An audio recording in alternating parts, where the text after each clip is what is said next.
You show me one successful person, I show you the same man that failed 15 times to get there. You have your plenty of failures, you know, I sure do. and those failures stacked for you to get to where you're at today. Then any successful person, I don't care who they are, you tell me, you show me a successful person, I show you somebody who failed 15 times. Yeah.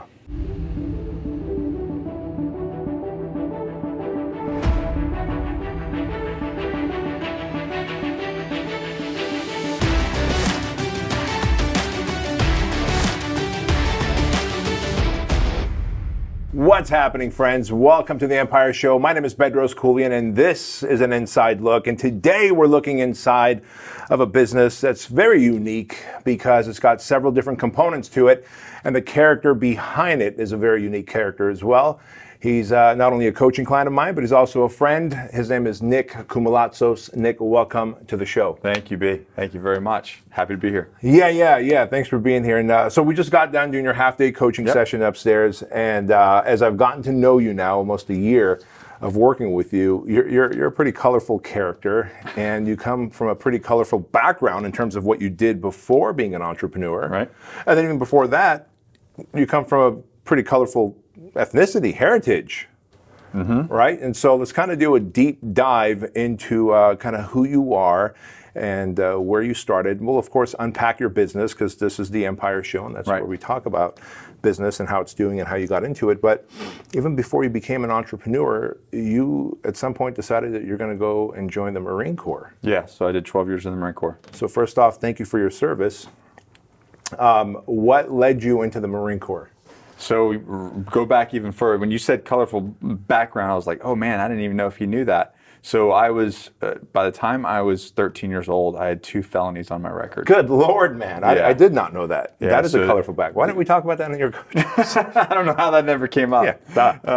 What did you do, man? So, you know, looking at it now, I'm like, human beings are tribal. We're tribal creatures, right? I didn't grow up with a dad. Active in my life, and so I think at that age group, I hit puberty young, and I had my brother and being raised by my mom, working like 2 jobs, trying to hold it down. I was really looking for a tribe. I was looking for that belonging. Yeah. And unfortunately for me, there was a group of individuals that called themselves something, and that was a tribe. Yeah. They thought them as a tribe, so I got involved with them, and then that led to 2 felonies later, which was like burglary of some vehicles, and then I was on probation. Then got caught with a weapon on school property, which led to another felony, and so some little bit of juvie action, and that quickly made me realize that that was not the life that I wanted for myself. Okay, so was that a self-realization, or was that a kind of a judge, or No. It was system? It was a self-realization because I think the 3rd time that I got picked up by the cops, I was in the 7th grade, 7th grade, and juvie was full, so they had to in-process me in the county jail, where all the grown men were. And I just had another podcast where I talked about this, and that was a real sharp, eye-opening thing that like, this is not what I want for my life at 13 years old. So you might have had maybe like a little flash forward into, if I keep doing this as an adult, I'll be here. I'll be one of them. I'm looking at all the grown men in county, and I didn't stay there. You know, they processed me there, but I got to look at what that looked like, because in juvie, I'm a hard 140, 35 pounds. I'll mess you up, man. Right. Over here, it's like, I don't want to get raped. No, I don't want to, exactly. I'm good. So anyways, I straightened my life up, and then I get into working really hard. Actually, we just talked about this. I finished the 10th grade and was working a couple different jobs over the summer, making a stupid amount of money for a 16-year-old. And when it came time to go back to school for my 11th grade year, I was like going to take like a $4,000 pay cut. And I was like, there's no way I can do this. Like I'm in Panama City Beach, I'm living the life, I got my own car, my own place. And I was like, I got to go back to school and just give up all this. And it just didn't make sense. So I basically dropped out of school, went and got my GED. At 10th grade, you got your GED?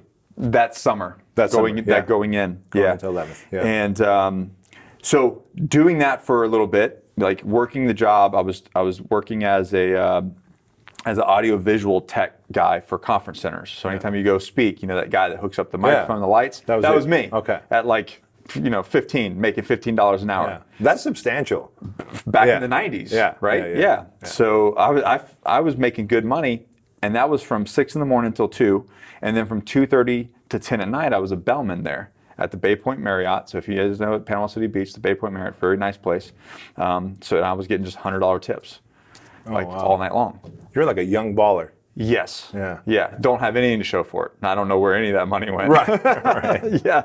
But, it was incoming, so it was also outgoing. But nonetheless, I remember looking at my life and hitting a panic moment when I realized that the next 20 years of my life could be this. This could be it. Yeah. I'm making money. I have a place. I have a car. This could be my... How old were you at that point? Were you 18 16, yet? 17. Okay. So that's a pretty young age to start having self-realization, right? I kind of like panicked because I was like, this could be it forever. Yeah. And I wasn't, there was no way I was satisfied that. Before landing in there, we grew up. My mom moved every 6 months. I made the joke that I think she was running from the law. It was like a new school and a new house every 6 months. So I was kind of used to that a little bit. It was nice to be stationary for a few years.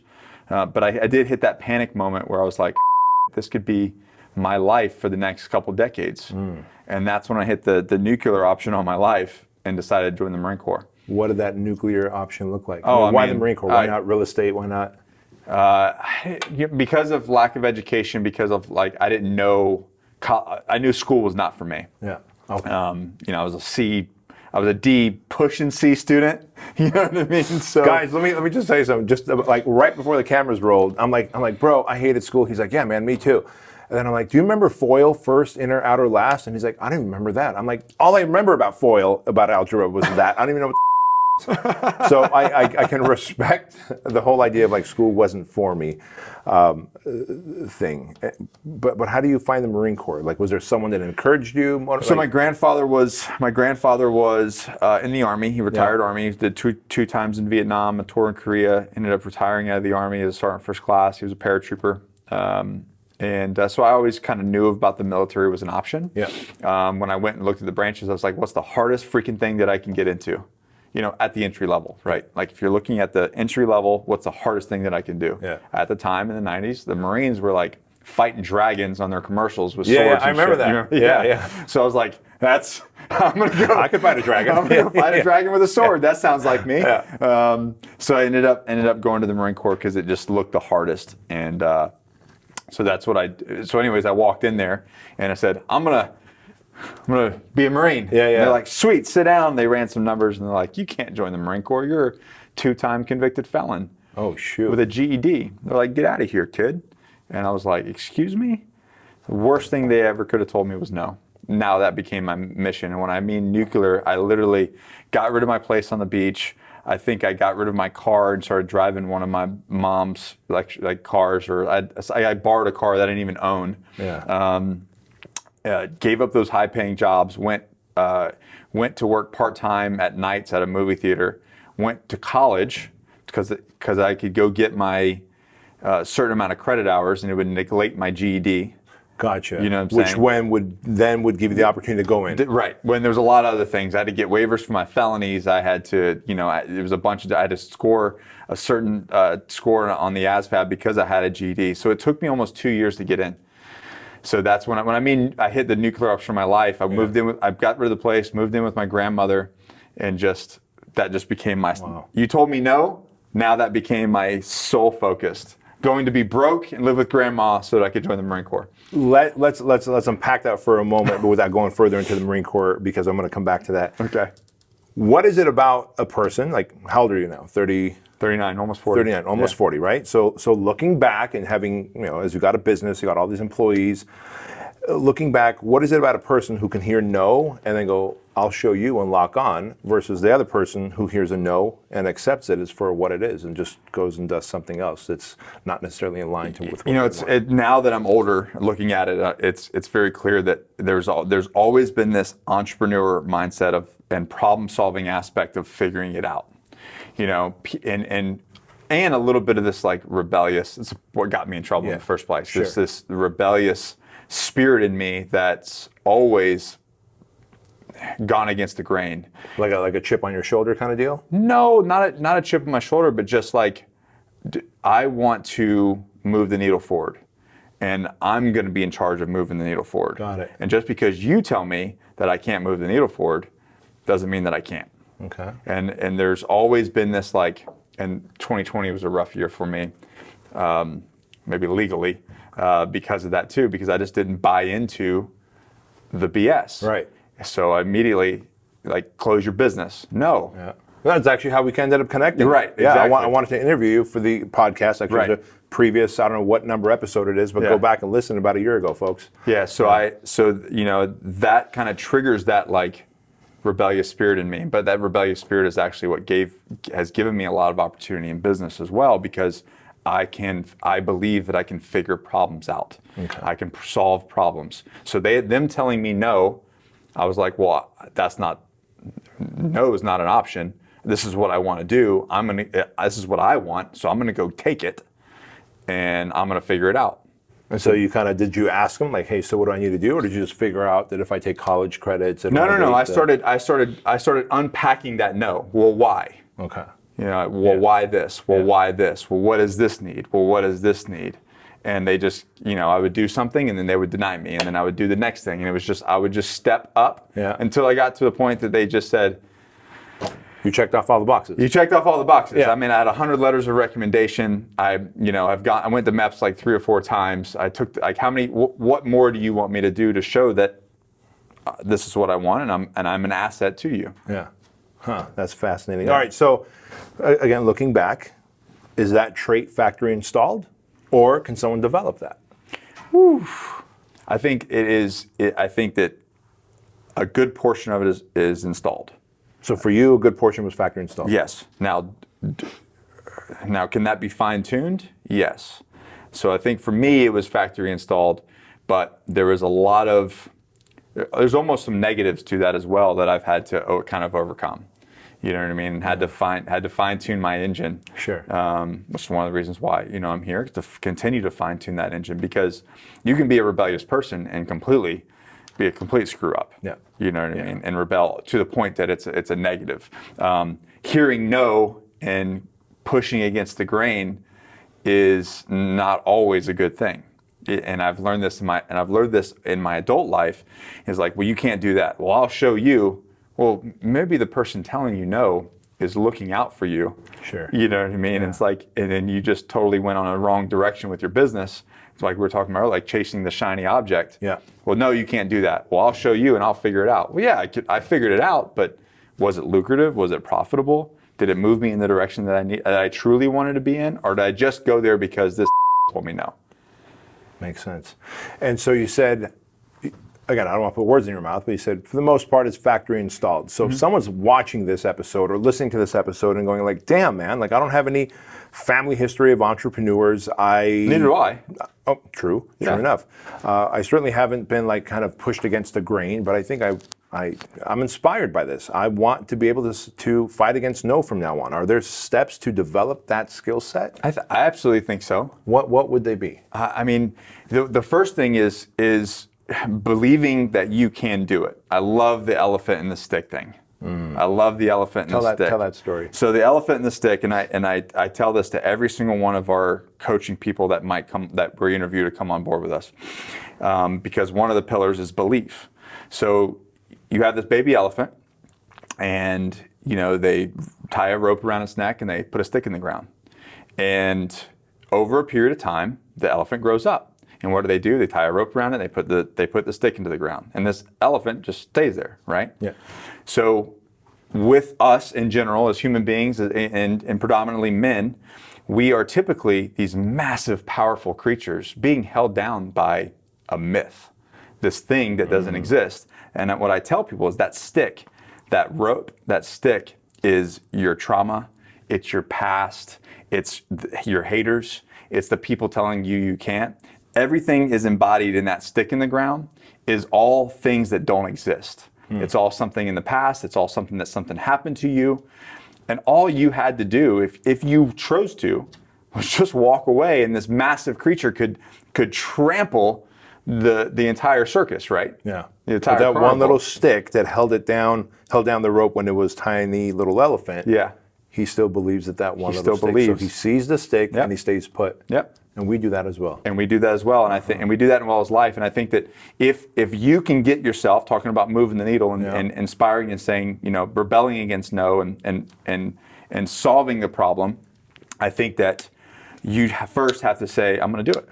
Just make the like we talked about upstairs, was the execution is everything. Yep. So just if you're if you're the powerful elephant, just back up, watch the stick come out of the ground, and be like, Change your beliefs. yeah. So once belief system is developed, is there another step in being able to maybe buck Doing. the system? Doing. Just doing. Doing. And this goes back to like the very first business I ever started in 2013, complete failure. So I mean, I call it a complete failure, but what that failure did was land me where I'm at today, because by doing, even though I was on this track where I thought I was supposed to go or I wanted to go, by doing, and when that ended, or that led me to a fork in the road, it didn't even lead me to a fork, it just led me to another path. And I tell people all the time, well, I don't know what to do. I'm like, well, just start doing something. If you're always moving forward, and you're always doing, you're going to get to the next thing. And you might fail. I said, you show me one successful person, I show you the same man that failed 15 times to get there. You have your plenty of failures, I sure do. and those failures stacked for you to get to where you're at today. Yep. Then any successful person, I don't care who they are, you tell me, you show me a successful person, I show you somebody who failed 15 times. Yeah. And I think each of those failures, by the way, end up being not only lessons, but also end up kind of fortifying your resolve. Like each time you fail and then you get back up again. You get tougher. Yeah, you get tougher. It's almost like scar tissue, right? It's like scar tissue. And I think Napoleon Hill calls it, he goes, if we can just look at failure as a temporary defeat. And once I started looking at failure as a temporary defeat, it's temporary, which means I might have to sulk a little bit. I might have to just whine a bit, but I'm going to have to get up and keep going because there's no other option. It's going to hurt. It's going to hurt. That's all right. Yeah, I might complain. Yeah. But then I'm going to get up and do it because I want an outcome. My veterans, my military people, my law enforcement guys, our first responders, they're taught and bred that failure is final. So we're so deathly afraid of failure. Failure means it's over. Yeah. And that is the concept that we have to relearn, that failure is not final. It's just a lesson. Yeah, because in that line of work, failure could be fatal. Could be fatal. Right? Yes. And so, but that it's so ingrained. The conditioning it's so conditioning that they're almost afraid to try something because there is no failure. Yeah. There's not, even below like a 90% average is like, if it ain't 100, you're not winning. Yeah. So that's something that you have to retune, especially in like high level performers. They all are so deathly afraid to fail that they almost don't try. Gotcha. So a dude who 2 felonies by 10th grade and then drops out of high school and it's kind of, making good money, having 2 jobs, pre-18 years old. Clearly there was some kind of entrepreneurial spirit there, and there was certainly the spirit of like rebelling against the system. You go and you're like, I'm going to be a Marine. I'm going to join the system. Yeah, I'm going to join a system. That's pretty structured. I would say, out of all the military branches, I would say the Marine Corps is probably the most structured one. But the commercial was cool. Like you see these Marines fighting a dragon with the swords. Like, doggone it, I'm going to do that. Yeah. And so you get in there, but you didn't just kind of stay. Again, you weren't one of many. No. You kind of began to elevate up in the Corps. I realized what that happened. What happened was, the first thing that happened, and you'll get a kick out of this talking about failure. So it took me 2 years to get in. By day 7, I break my wrist, and I get dropped to a medical platoon. Sheesh. All this, 7 days in, I'm out. After 2 years of effort. Yeah, so I heal up, got smarter, learned the system, ended up graduating #1 in the company, merely because I had a leg up because I was there so long, and I was like, well, I'm going to figure this out. So I make a choice, right? I could complain, cry about my situation, or use it as an advantage to level up, which I did. Anyways, I got into the Marine Corps, got into the fleet, ended up getting put as a administrative Marine, like a paperwork guy. Horrible decision.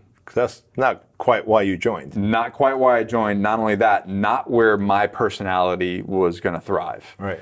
Immediately got in trouble. Do they test you guys to see if you would even thrive? So, because like just yes. knowing you for a year, I know you wouldn't work. Yes. But because of my unique situation and me getting hurt and the way the military works with boat spaces and everything, they had to reclassify me. Like with your wrist, this is what you're capable of doing. Well, it was more timing. It was like what jobs are opening and what fields. Okay. So they just said, I remember getting the master sergeant was like, I'm going to give you the best job in the Marine Corps. And I was like, aye, sir, 2 bags full, sir. I didn't even know. You know, you're 18 years old. You have no clue what's going on. Clearly you when he said that. 100%. Okay. Because I'm like, it doesn't sound so awesome, bro. No. He was completely me and probably laughing. He's probably laughing now currently. But anyways, so I show up and I immediately get in trouble because of my mouth. And anyway, I started shredding paper for 3 weeks when I first got to the fleet. Luckily for me, there were some good leaders that were involved, saw that Nick didn't belong there and invested in me. And then I ended up taking selection for, at the time, Force Reconnaissance. And then, which led to my time within Force Recon and then eventually Marine Special Operations. Got it. So for those of us who don't know the difference between Force Recon and Marine Special Operations, can you enlighten us? Because most people think Marine Corps, all the same. There's a great video on YouTube that's 30 minutes long that goes Marine Recon versus, got like 3 million views. You know, I think I've actually seen it. The guy looks oddly familiar to you. So the difference is a Force Reconnaissance is a special operations capable unit that provides a certain asset to the Marine Corps. So if you look at the Marine Corps, you know, Reconnaissance, the asset, does special operations for the Marine Corps as a conventional force internally. It's a very broad stroke, you know, look at it. And then, you know, then once you get into the Marine Special Operations Command, that is actually what falls under Special Operations Command, much like the Green Berets, the Navy SEALs, the AFSOC, certain AFSOC units, things like that. Gotcha. Yeah. And so as you're going through this experience, and obviously it was during the height of our war. Yep. Right? Yeah, I served from 2000 to 2012. Yeah. Okay, 2000 to 2012. So September. Basically all of it. Okay. Yeah. The fun years. Yeah. So when 9/11 happens, and you're like pretty much a brand new Marine. Brand new. Yeah. What's happening through your mind? What's going through your head? Honestly, we didn't know so much then. I knew that it was serious. They immediately put us on like guard duty. Like I was on an air base. Everything started shutting down. Families couldn't get in or off the base. It was chaotic. But that was a turning point for my generation's time in the military. That fundamentally changed. I feel like changed who we were as a generation. Much like I think that the bombing of Pearl Harbor changed that generation for men. Because I think that never happened. What my life would have been like, I would have been a different person. Because of the experiences that I experienced when that happened and the direction that my career went in the military. I don't know that it would have if that did not happen. So all the tragedy, the loss, the some of the failures, the things that that came on my shoulders, both personally and due to operations, would never have happened if that event didn't happen. That's crazy, man. Yeah. So it's something that my generation. I wrote we did a great video and a blog about that. But basically, the generation changed forever. Is kind of a 9/11 memorial about the men who served, particularly during that time, and kind of how it, our perception of it and how it changed us on a pretty large scale. Gotcha. Yeah. In terms of, if you don't mind me asking, can I ask some about some of your missions? Absolutely. In terms of missions, are there any standout missions that just kind of like, whoa, I remember that one, and that was a close call, or a mission that maybe provided a big learning experience? that you carried, or just any kind of missions that would Yeah, benefit our viewers and listeners? Yeah, absolutely. So there's in Iraq, so I was on a forced recon platoon. So we had just got done doing much more, if you can imagine, like the action figure hero type stuff, like the kicking in doors and doing raids and all this cool stuff, right? Yeah. So we went into, so that's what our entire platoon did. And then we went into Iraq thinking that we were going to do the same thing. And initially we did, blowing in doors and going to get the bad guys and going to kill bad guys and that sort of thing. And so we did that, and either it was bad intel or we did it and then it just didn't change anything. You kill a guy and there was no effect in the area. It didn't make a difference. You kill one bad guy, there's like 5 more that pop up. Like it just. How long did it take for the command or the powers that be to figure that out? Oh, they still haven't figured it out. Okay. Yeah. Check. No, I mean, on a grand scheme of things, they have, but there's still individuals that always think that going to smash is always a good idea. Yeah. Sometimes you need a scalpel. You don't always need to be the hammer. Touché. So on that deployment, we shifted from a couple months in, we're like, this is just stupid. Like we're going to get somebody hurt, which during that time in Iraq, we lost people in that. It was a very, very rough deployment. Our company lost a lot of people. Our platoon lost some people. A lot of people got hurt, and then we realized that somebody's going to get hurt or dead for really no reason. Like we're just not making an effect. So we went from doing the tough guy, hardcore, kicking in doors and shooting bad guys in the face to a much more traditional reconnaissance mission. Watching, listening, manipulating the battle space, and really working with, talking to locals, a much more special operations kind of reconnaissance aspect. So getting in a place and then watching that place for say 24 hours and then through night moving to another place and then kind of being in the Ville, but not being so, the word that we use, kinetic, and much more covert, less overt. Yes, right? much more covert and much more strategic on the way that during that time we went from like 30 IEDs a week getting blown up to 0. How did that happen? Because you guys got the intel? We were there, we were watching anything that happened, anybody moved, we just got them. And then people started to tell on other people. Well, that's interesting. Because we were in there, we were talking with them, if something got broken, we were like, I was throwing, glass got broken in a house because it got shot up because we were there. Yeah. Here's some money, go fix your windows. Talking to the people and just really getting into the Ville. And it got to the point to where the insurgents at the time that were coming from other, now it's publicly known, they were coming in from other countries and fighting that war. They were on like the mosque, intercom saying, we know that you're harboring Americans, give them up. It's your duty to give them up. Wow. Yes, and we just heard it. They were talking about it. So instead of I'm just going to go kick in doors, I'm going to go stay on the base. I'm going to take a helicopter and go in there and just kick in doors and shoot bad guys. We just kind of lived in that environment more. And our teams would rotate and we just live in that environment. And that, I learned a lot there, not just in special operations, because when I made the switch to special operations, I was like, oh, I get this. This is like what we just did. It's much more scalpel, not so much hammer. Sometimes there's a need for a hammer.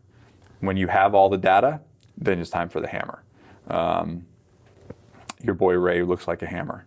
Ray could definitely be a hammer. Yeah. Ray could definitely. He knows how. And we all can. We all can be, but sometimes you gotta be a scalpel. And in my world, because I've never been in your world, I have so much respect for what you guys do. But in my world and the world that you're in now, that is a very direct translation. And that if I'm going to create a business, I'm like, oh, I know what I want to do. I want to create a supplement line, or I want to create an apparel line. And let's say it's apparel, and I'm like, oh my God, Randall Pitch, Lift Fit. Well, if I just go and deploy with whatever, let's say I have $5,000 in my bank account and just go blow my wad on that and hope that it works, That's the hammer approach versus let me just see what Randall's doing. Let me get on his email list. Let me see how he markets. Let me find out where he makes the shirts. Let me see exactly what colors, what logos, what designs. And as you kind of quietly gather data, intel, Yeah. right? Yeah, I mean, it's a direct translation. In our sales world, it's data, it's intel. If you're about to kill a bad guy who's going to set IEDs up, now I can take that $5,000 and use it in a more efficient, effective way. Much more strategical. Yes. Yeah. Yes. That's such a great lesson that transfers over. So when I got out of the military, that was one of the biggest lessons that I took operationally. Yeah. Was that exact lesson. Yeah. Like being very strategic and, granted, still failed a bunch, but still took that lesson as like, how can I be the scalpel? How can I do this and no one see me coming? Brilliant. Brilliant. So now as 2012 comes about and you're getting ready to leave the Marine Corps, do you have any of these anxieties and fears like, holy crap, what am I going to do? Or did you have an idea of what you wanted to do when you got out? I mean, no. I just wanted out. What you want? You just wanted out. I just wanted out. I'm done. Here's what I 12 knew. years. I knew that I was a very capable individual, so I knew that I wanted to be in charge of my own success. At the time where I was at in the Marine Corps, especially when, that whole 12 years and what we had been doing, I was burnt out. I did not like the person that I had become. I did not like the person that I was going to be, that I saw myself down the road. Who was the person that you had become that you didn't like? Just very callous and dark. And is it just because what you had to do and what you'd seen? Yeah, I think that that many deployments, and just working with, in that lifestyle for so long, you can become very jaded to life. Got it. And just very angry all the time. Sure. And not happy, and then things started to affect like relationships with kids, and a dear friend of mine was like, you see this guy that's at this year, that the grumpy old guy that everybody talks about and laughs about. Well, I didn't want to turn into the grumpy old guy. Got it. I wanted more out of life, and I wanted more say. At the end of the day, you're in the military, and you're not in charge of your own success. You're just not. Right. I can't work harder and achieve more. Right. And that's just not the way it works. Right. Yeah. And at that point in my life, I was ready to, my return of investment, I wanted to be to my output and how smart I was and, what I could do in life. And I was ready for that. And so that's what I did. I decided, I was like, I want to be in charge of my own life and my own success.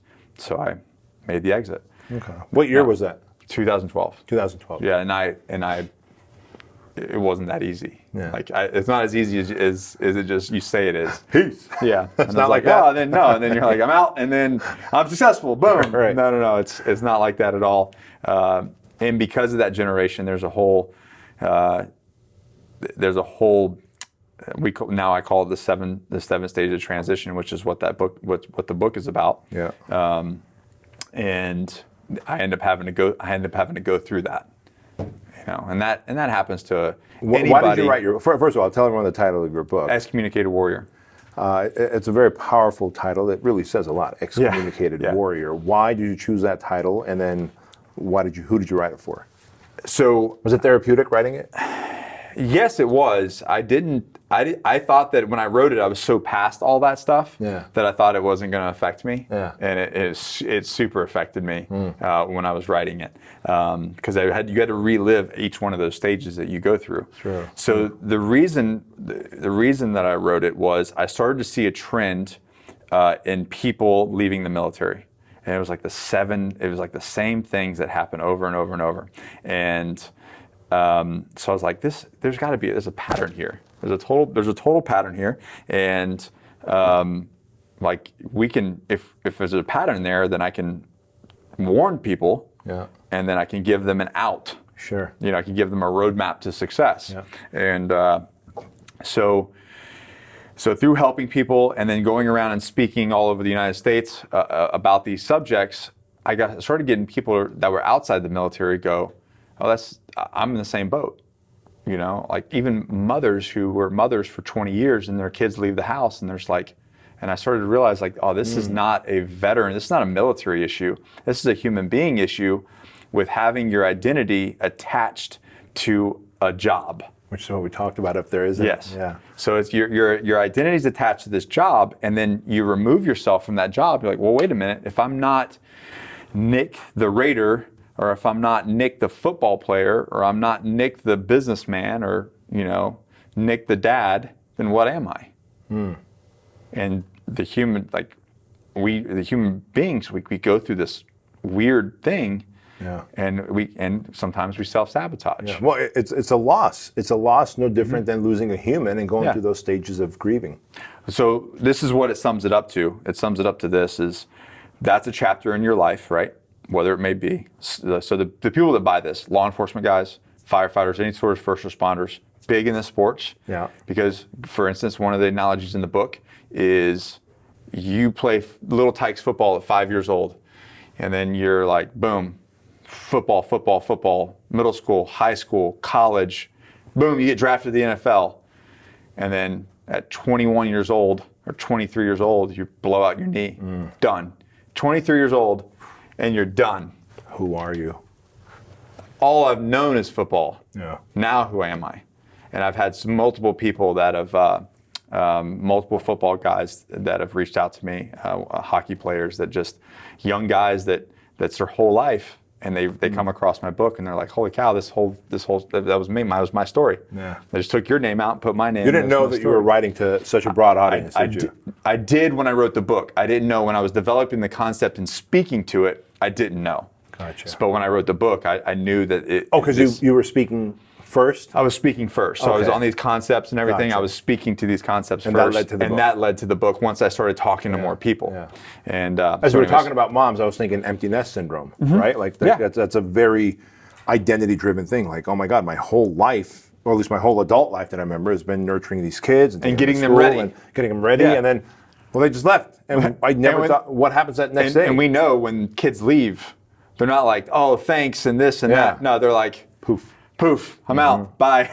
Yeah. It's so nuts how your message from your book translates across just all of humanity in that way. So you wrote the book in what year? I think it's like 16 maybe. 16 published in 17. So 2012 you get out of the Marine Corps, and then as you start kind of speaking and developing this concept, going, oh my God, there's like this thing that we're all experiencing when we have this loss, this tied to our identity, and then you write the book 2016, 17, and had you started?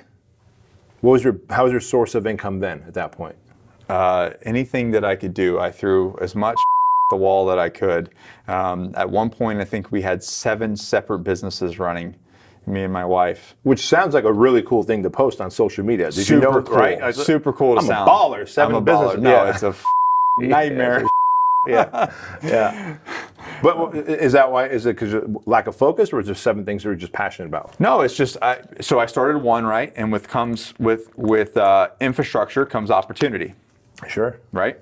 So, and a lot of people get stuck into this. A lot of people get stuck into, we just talked about the shiny thing, right? Like, oh, I have this, I've got money, I've got infrastructure, which means I have opportunity to do pretty much whatever idea I come up with. Yep. So there was a lot of different little things that, that would happen and be like, well, we've got the people, we've got the marketing, I've got the fulfillment, I've got everything that I need to just go and make it happen. But what happens is, it divides your focus. Now you're having to manage all these different things. Yeah. The one good thing that I will say is during this time is all those opportunities is what gave me the opportunity to see what did work. So it goes back to us doing. I was just doing. I was just doing as much as I could do. No sleep, just do as much as I could. And of those 7 things, did you realize that, like, hey, some of these things I do and it fulfills me and makes me money, and others drain me and kind of just I don't even want to do? Yeah, and that's where I kind of like started to focus, and certain things started to take off, right? The ones that became more successful and the things that started to really work really well. Yeah. And I was like, oh, maybe I should just follow this, the river that's just flowing very fast down this way. And so that's what happened. So as we move forward, and the book was being launched and everything, like I started to travel those streams that were just really starting to flow, and then we started to shut things down. So we either started to sell them off. We sold 2 businesses, shut a couple down, just sort of kind of 80-20 rule, right? Like 20% of your businesses will really bring in 80% of the money when you think about it. Yeah. And 20% of your workforce is making 80% of your company's Pareto money. principle. Yeah. And but that kid who had a couple of felonies, barely eked through 10th grade, and then dropped out and ultimately had to get like the GED, good enough degree. He kind of has a high school education or a college education now, university education. Yeah. How did that happen? So I was on a show with Discovery Channel. Yeah. What was the show? It was Trailblazers. Okay. What was it about? It was about special operations guys going into these remote locations to do something. Yeah. We were hunting this, not hunting, we were trying to find this black caiman alligator that had this special DNA. It's a Discovery show. So, and then we had, some other guy that was trying to get some rocks from a volcano, and then some, I think, bat poop from Papua New Guinea. It was all like a. Did you ever find the alligator? I'm curious. No. I cut my hand open right here. Okay. And on the show, super embarrassing, and then they fired me. It's all out there. You can watch all of this. It's all out there. But what that taught me was I had a love for production. Okay. I had a love for production, and that's what drove me to YouTube. And then that's going to YouTube. My wife, Allie, was a Full Sail University grad, and I had the post 9/11 GI Bill, and I realized, I was like, holy crap, I can go to school online while running all these businesses. I can go to school online, and over the period of time, they will pay me $64,000 to go to school, and they're going to give me a bunch of camera equipment.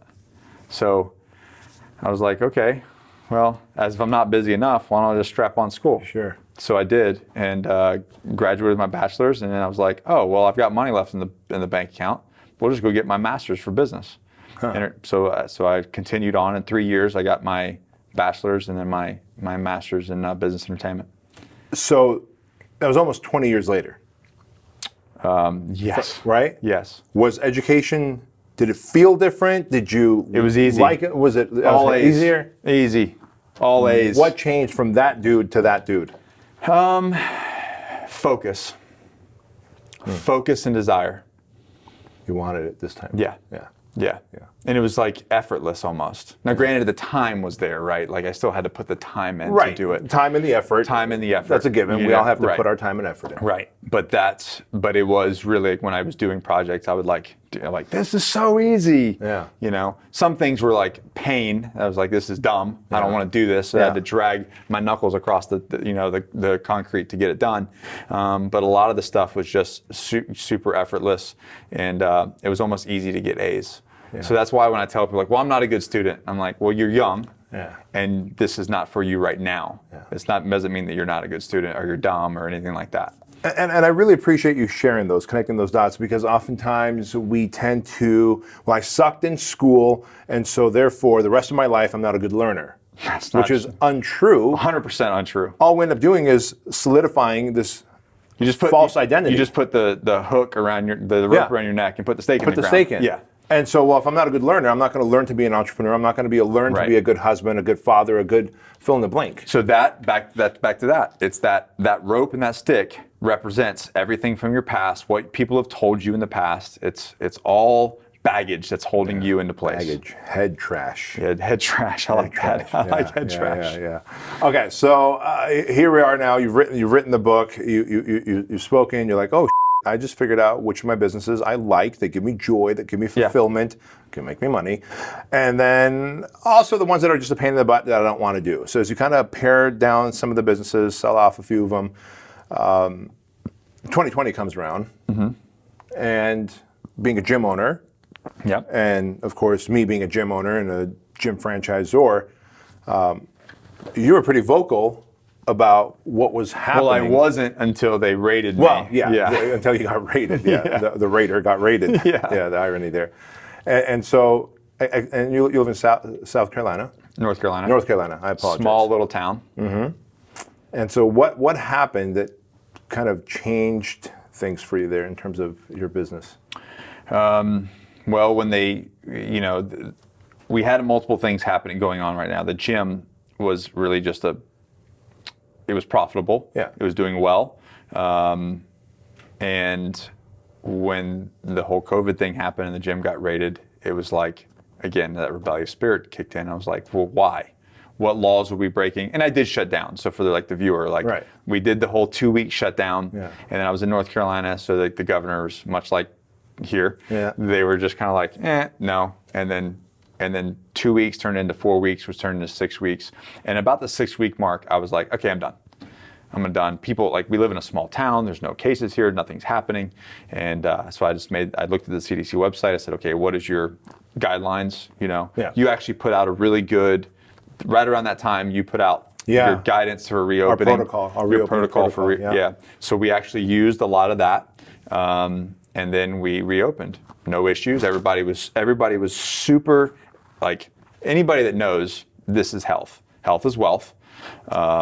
And it's not just physical, it's mental, it's spiritual. There's a lot that goes into that. For the people that stay healthy, it means a lot to them. Yeah. And so they were all super excited. About 2 weeks went in, and man, all hell broke loose. All hell broke loose in the name of an executive order. And I got real smart on it, and I said, what laws are we breaking? They couldn't answer. So we're currently, that whole process, and the video's up on YouTube as well. You can see that, and how Americans and people tax-paying citizens were treated. Anyway, there's a federal lawsuit pending. Yeah. So. All right. So that aside, and that's how I kind of got wind of you, and I was like, all right, this is great, and that's how the first time you ended up on the Empire show, and we did it through Zoom. Yeah. And everybody was. That's right. Everything. I've done more. If I never do a Zoom thing again, I'm happy.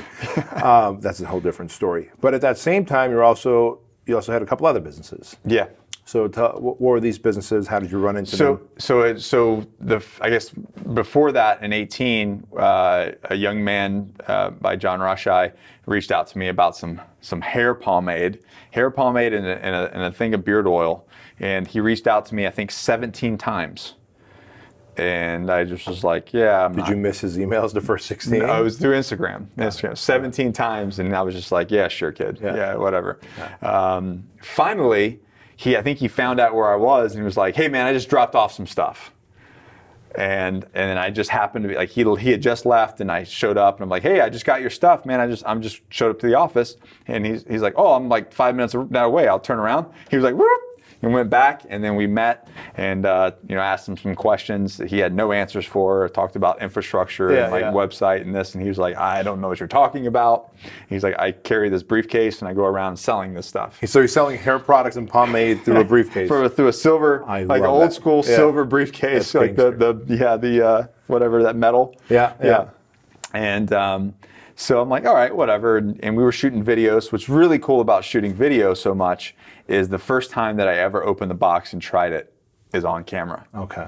And on camera. And this is important later because you guys will realize why it's important. But the first time I ever opened Johnny Slicks was there.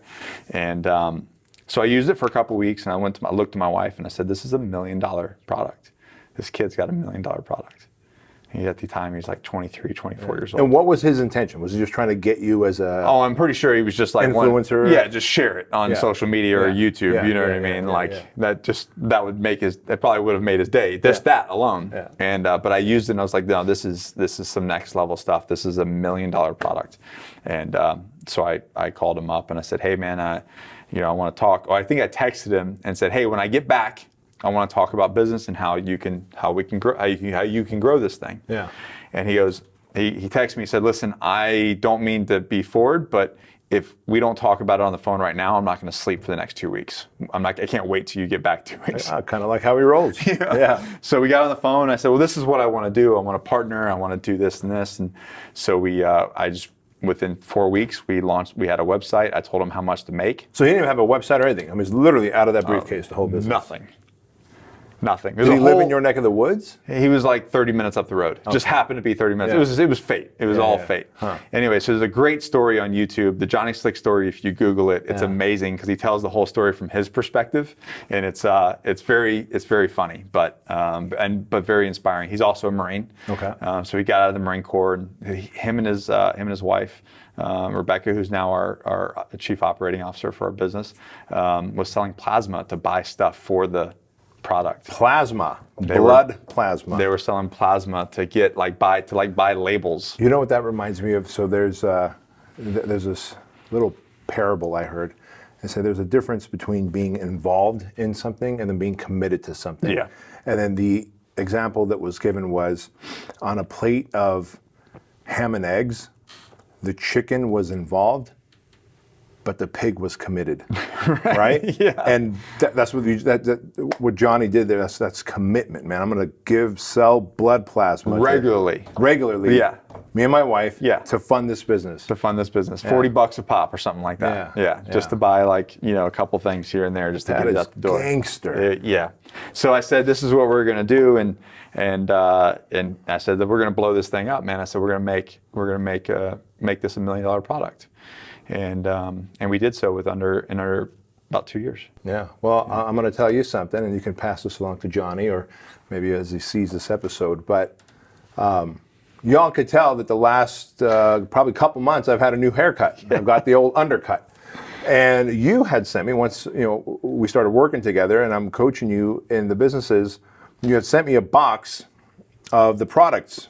Just then, I'd gotten sick and I'd gotten bronchitis, and then while having bronchitis, I ran a Squire program. So then I got the corona while having bronchitis. But what do you know? In 4 days, I was just fine because weird. Yeah, but I'm sure I'm an anomaly.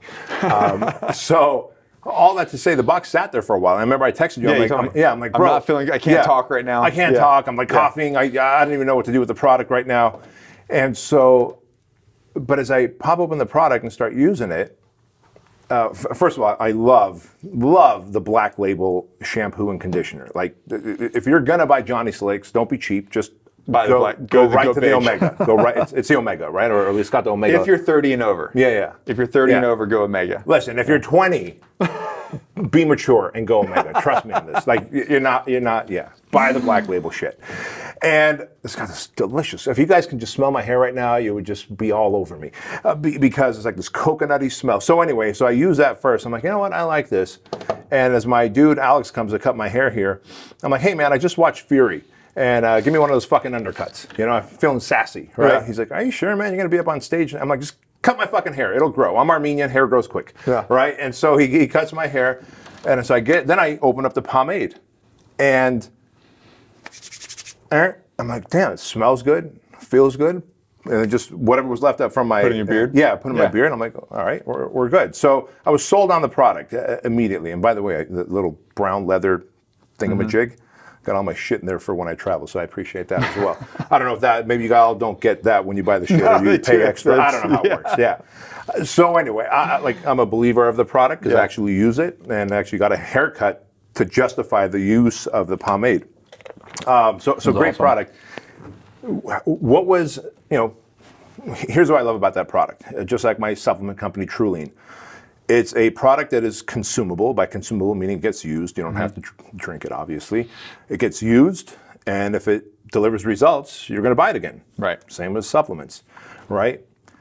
How did you guys start selling it? How did you create that first bump of income and revenue? So like I said, infrastructure comes opportunity, right? Yeah. Well, because we had in-house, because of the other things I was doing, we had in-house fulfillment. Yeah. We had in-house marketing. We had in-house ads. So it was just like, oh, wait a minute, I need a website and I need to be able to ship this stuff. I already have, accounts with shipping materials. I already have people to pack it. I already have, me and my wife. My wife built the website. So we did all the internal marketing and the videos. And at the time I was doing this 90-day vlog thing. So it was like, I'm just gonna turn the button on. Yeah. It was really that simple. On March 7th, 2018, we turned it on. Within the first hour, we made more than his monthly record. Yeah. within the first hour. That's got to feel so good for him. Oh, he still talks about it. Like if you hear him tell the story from his point of view about that time, it's super inspiring and it's just awesome to watch. It's because he gets so animated and he's like, he literally says he was dancing in his kitchen. I told him, I said, well, download the Shopify app on your phone, and then so that way you can see what comes in. And anybody that has Shopify on their phone, it's like cha-ching, cha-ching, cha-ching. It's a great addiction. So we launched it. I put it up on YouTube, and that was it. We made first year we broke into six figures. Second year we over quadrupled that, and then third year we did I think 2.5 million. Nothing wrong with that. Good for you guys. So obviously his name is Johnny, so there's a Johnny part of the brand. Did he just come? Was it Johnny Slicks when you became a partner? It was so he had already come up with the name. Yeah, he already came up with the name. Now that's all very protected, and everything is very legal. And he's still formulating it. Like he's like the mad scientist. He is cooking it up. He is the mad scientist. He is a genius. For our 3rd year anniversary, he came out with Slick Day Cake. So it's a pomade that smells like birthday cake. Of course. And it smells like birthday cake icing. And it crushed it. We only made it. There was a limited amount, and I'm like smelling. I'm like, Johnny, how the hell do you do this? But he's the mad scientist. He came up with all the formulas, all 100% organic, not like fake organic or fake natural, whatever you want to call it. It is stuff that you can go out and buy the ingredients and make it in your house if you had the right formula. So, and the reason I ask this is because like I know what your role is in the company, and oftentimes people ask, well, hey, Bedros, should I get a business partner? And 98% of the time I'm like, do not get a business partner. Because unless that business partner is going to bring a very unique element that you don't have or can't get, then don't get a business partner. In your guys' case, it's very obvious, like who does what. Yeah, but I would say that, we're an anomaly. We're an anomaly, and it's very fun. We've become very much like a family. And don't get me wrong, there's bumps. Oh, there's always going to be tension. There's always bumps. But the greatest thing about that is working through those bumps, for the common, goal. And man. So I would tell you this: I would partner with him again on a different project. Which says a lot. Which says a lot, right? Like if I had an opportunity, I'd be like, Johnny, we're going to do this thing, and it requires him to be his mad scientist or his funny self on camera. Then he would be the guy. I love that. And so with that, y'all know that one of the big lessons here that I like to teach is creating multiple income streams and creating income streams that have recurring revenue attached to it. And so with that, Nick, you have a very different type of business on the other side with your partner, Josh. Yes. So Josh and I were on the same team within Marine Special Operations. We were both Raiders together. Our last deployment, actually. I got out. He stayed in. Unfortunately, suffered a tragic parachuting accident. His femur came out the back of his leg, hit turbulence, went up and hit the plane. His leg hit, wrapped up into, if he's listening to this, he's probably like squirming. His leg got caught up in his risers, and then the parachute opened and snapped as he was coming out. So it just ripped his femur right out the back of his leg, which ultimately medically retired him. Pass out right now, bro. I get hearing. So he, funny enough, he went through that transition too. After that kind of like identity transition, and went through the 7 stages, and we maintained contact, and then we started writing training manuals together because people were asking. And bandwidth is always an issue, right? So like if you can't do something, you get with somebody that helps with the bandwidth. And there was no other person I trusted more than him. And I said, all right, let's do this together, man. Let's get together, let's collaborate. So we started writing that. Those things led into writing more training and doing more things. And ironically enough, then we got into coaching. So the prior year, we did something called Surviving the Cut. And it was just like really rudimentary. And you'll probably appreciate this as a former trainer yourself. Like we were doing Excel sheets, Facebook groups, and it was just a nightmare. No tech involved whatsoever. We did a Google sheet, and people would log in. And this isn't too long ago. No, because there was the technology was there. You guys were going caveman style. Yeah, we were just going caveman style. We're just dragging our knuckles across the concrete. And and people really liked it, and they liked what we stood for and what we were imparting in the individuals in the tribe. Now we call them a tribe, that were a part of that. And so like, this is hold on, Josh, something's here. We've got a hold of something. And so we launched, ironically enough, our coaching software the same month that COVID hit and the shutdowns happened. And we made more with almost no overhead that month than the gym made. And now all of a sudden that too is like, holy crap. Yeah. Yep. And that's when, I was like, holy crap. And I was like, there's literally just us doing this. Yeah. And there's no rent or no anything. Profit margins are nuts. Profit margins are nuts. And now it's obviously grown, with your help, to another level. Yeah.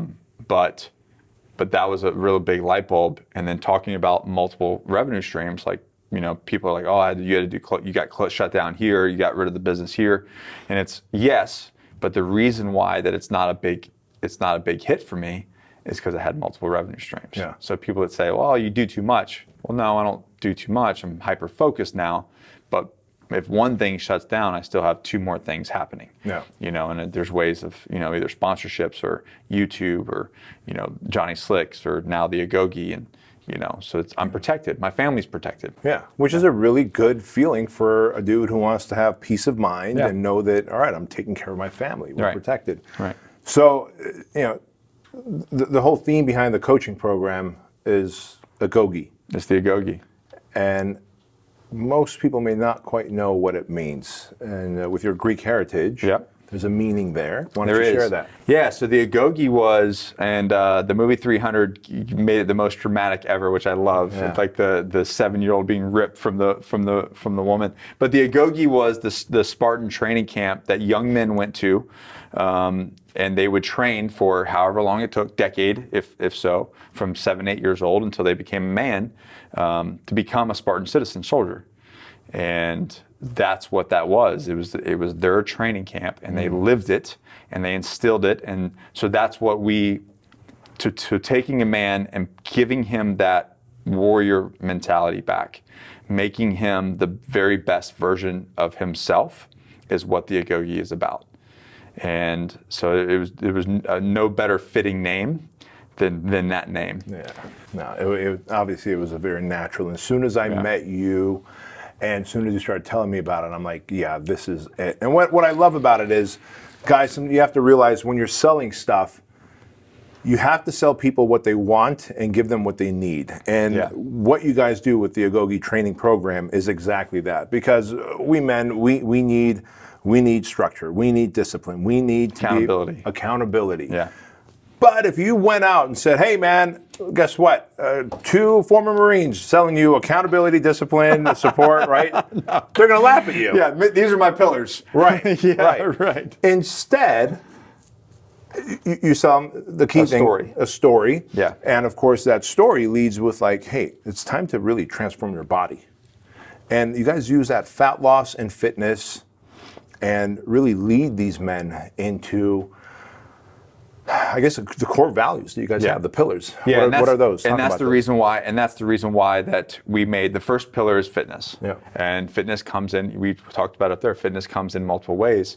It's physical, it's spiritual, it's mental, and we found that men, surprisingly enough, and especially in your business, you know this, men operate on a higher capacity at a higher level when they're physically fit.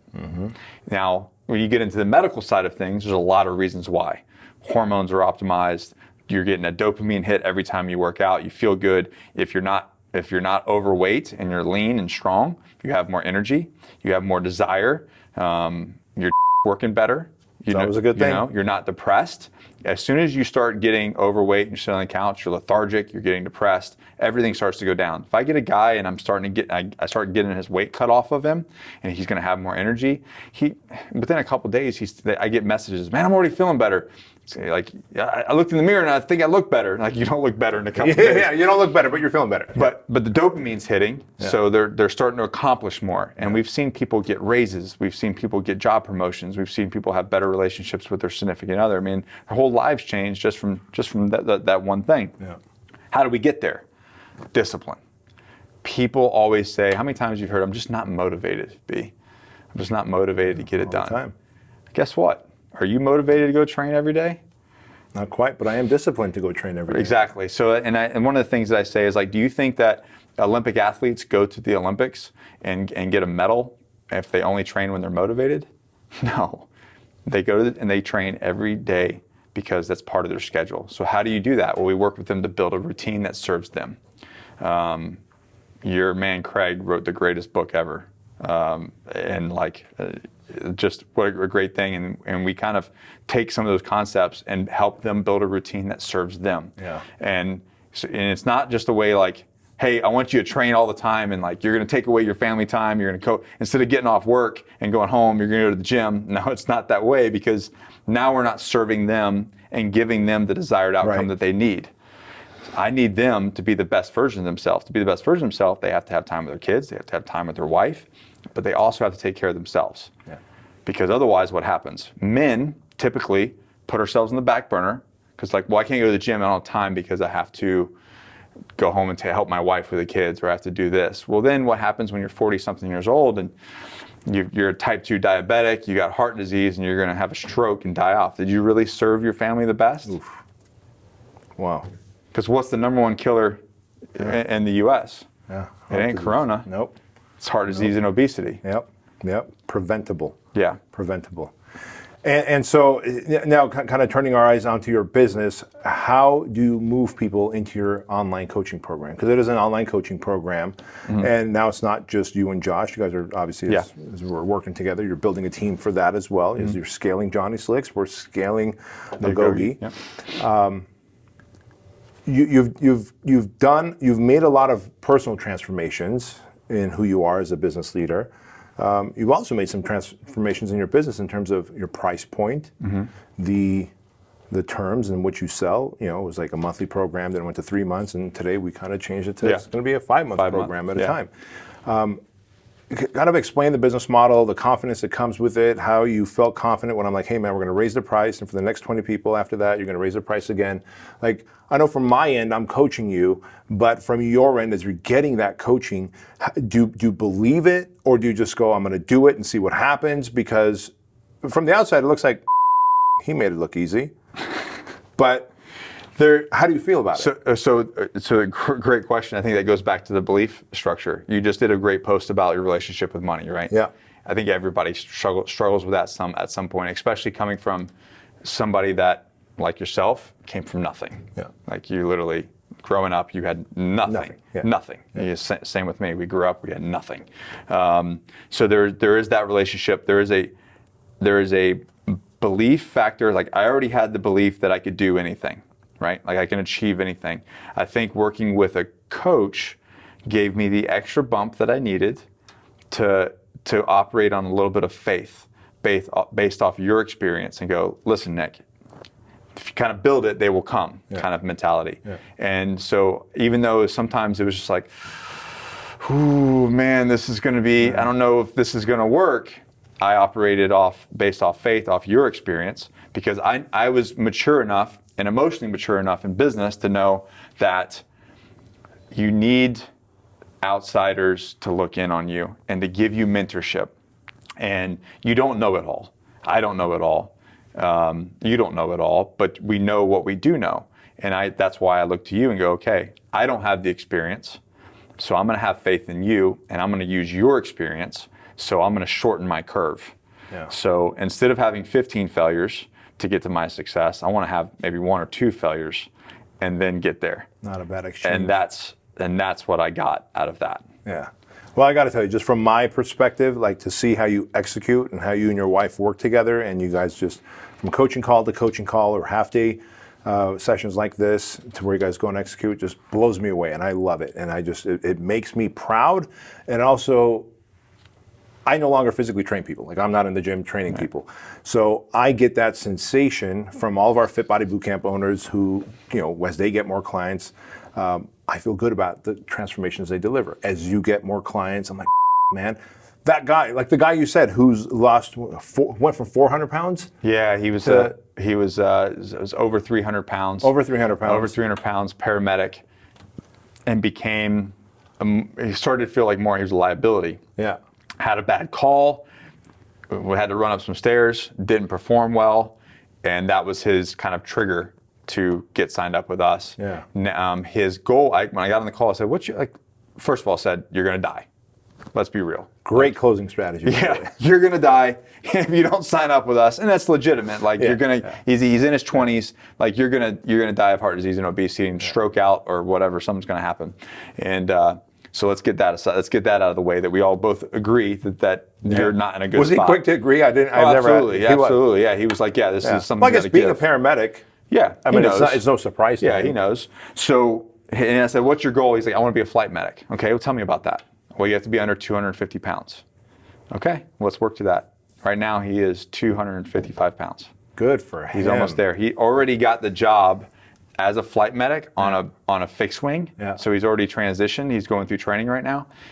So we've got to lose a little bit more pounds, and he's going to be on helicopter. Good for him. So, and that's just like I love like right. As the money's great, but so that's as I'm cycling clients off to other coaches, he's one of the ones that I'll be keeping. You'll be keeping. Yeah, which makes sense. I have to keep him. Yeah. And as I get to talk to you and then meet with you like this, and I hear his story and just other stories like that, I'm like, damn. I still feel I'm involved with transforming lives, because that's really where I started. I was a personal trainer in the gym at 4:30 in the morning, training my first client, who was like an LAPD homicide detective who was just bitter and angry at the world. Now, I understand why. That's why I got. Yeah. There you go. Yeah. And she was like, I hate being here. I hate working with. Like, man, you think I like being here at 4:30 in the morning, having you pissed off at me, right?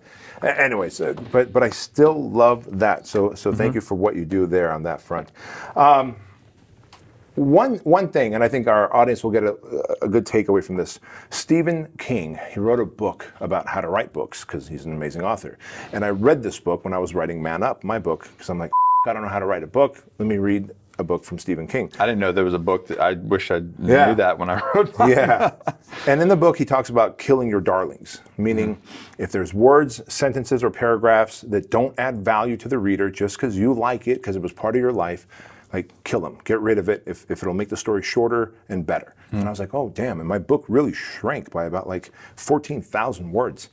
And so as we started coaching together, I was like, dude, you've got several income streams. You've got your book, your speaking events, the speaking that you do, like your personal brand, basically. You got the AGOGE training, and then you've got Johnny Slicks. And we temporarily killed one of the darlings. Yeah. Right? And we've been working together almost a year now, not quite a year. Right? Has it been a year? 6 months. 6 months. Yeah. Okay. 6 months. And today was our second half-day meeting. Yeah. And as you are scaling and automating both the AGOGE and Johnny Slicks, you asked a question at the end of our half day, which I thought was really, first of all, it was so awesome to be able to tell you like, hey man, we're gonna have to kill the personal brand for now. And you were like, aye, check, let's do it. And you did. Again, I guess now that I know, it comes from having that faith. So thank you for having faith in me. But guys and gals, you have to realize sometimes you have to kill a darling temporarily to focus on the other two opportunities that you might have, which you did. And then here we are 6 months later as you automated and really start to delegate a lot of work, and the businesses are growing even faster. You're like, hey man, so about the personal brand. And I'm like, you know what, dude? Great idea. Let's get the book out there, and here's a funnel for it. And it's so neat to be able to coach someone, again, from my perspective, where when I was like, hey, dude, kill this, and you're like, check. And then now you're like, hey, so about that personal brand, what do you say I bring it back? Well, you say check, but internally I was like... Yeah, I don't know what was going on, so maybe you should tell me. Yeah. Internally I was like... I paid money for this? I mean, it stung a little bit. It stung a lot. Yeah. But again, I understood, based off of my experience, I knew I was like, okay, it's bandwidth. Yeah. It's bandwidth, and I need to focus on growing these two things right now. And all my focus needs to be on these two things for now. And it took, I mean, we're still getting there on some things, but I mean, it took a good 6 months of grinding and putting the systems in place and the right people in place to make those where they're at today. Yeah. And the irony that, today we talked about how we're going to get your book to be used as this massive lead magnet, both for AGOGE, for speaking gigs, and of course you're going to be able to even sell Johnny Slick's product to it. Right? So how neat that it comes full circle. But it goes back to, again, sometimes having to kill your darlings to be able to focus on having singularity of focus, and then coming back to that thing again and doing it right. Some big takeaways. What should I have maybe asked you that I haven't asked you that our audience would benefit from? And whether it's mindset, whether it's business, all I know is from my lens. I want to hear from your lens. I mean, when you say kill your darlings, I think there's some statements that people need to kill. Tell us. Yeah, and one of the biggest ones is I can't, or I don't believe. And those two things, if you can kill those two things, that I think, and there's something that you've worked with me on as well, on a personal level, to kill those things that got me to where I'm at. Don't get me wrong, like we were working and we were making money, but I was also struggling personally. Like I didn't have any time. And by killing some of these darlings and then killing some of the thought process and the certain belief systems that I had with regards to money or time or anything like that, or even my own personal success, those things gave me the freedom to start living a life instead of just working all the time. Which my wife greatly appreciates as well. You're welcome, Allie.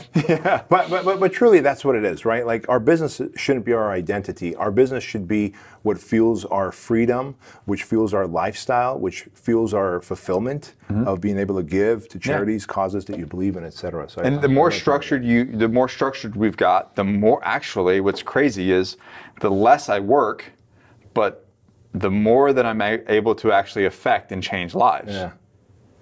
I love that. What a great place to end. So if our viewers and listeners want to find you, connect with you, learn more about you, where do they go? Google NickKoum. That's all you need. NickKoum, and I start to pop up. And then I'm active on Instagram, YouTube, Facebook the most. Perfect. Talk shit on Twitter. That's where Wait, you're most active on Facebook? And Instagram. And Instagram, yeah. I know you're active on Instagram. Awesome. Guys and gals, so this is a very in-depth episode, and I know we typically go like 35, 40 minutes, but we went well over an hour because I believe the content is just worthwhile and you needed to hear this. So do me a favor, follow Nick, get his book, and of course, as always, take a screenshot of this episode, tag Nick, tag myself, share it on social media, and as always, don't forget to tell your mama. We'll see you later.